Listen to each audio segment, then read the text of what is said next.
धर्मवीर संभाजी महाराज तलावाला जलपर्णीचा विळखा पडल्याने तलावाचे सौंदर्य धोक्यात आले असून जलचरांच्या जीवितावरही संकट निर्माण झाले आहे।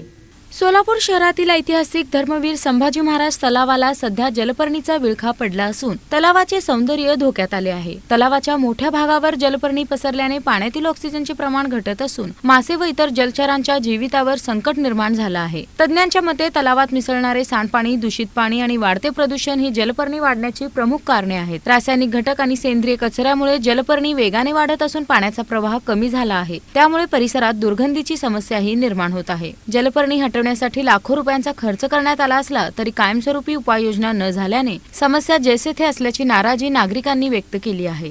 जलपर्णी हे संभाजी तलाव, छत्रपती संभाजी तलाव येथे वाढलेली पाहून सर्वच नागरिकातून रोष व्यक्त होत आहे।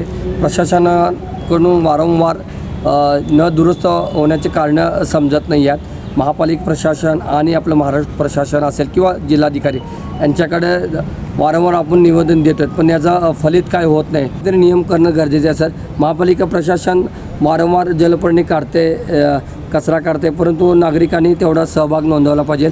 नागरिकही तिथं कचरा टाकण्याचं प्रमाण वाढलेलं आहे। तिथं आपल्या महानगरपालिकेचे SI आणि आपल्या महापालिका कठोर कारवाई करण्याचे पाऊल उचलतील ही एक आशा व्यक्त करतो।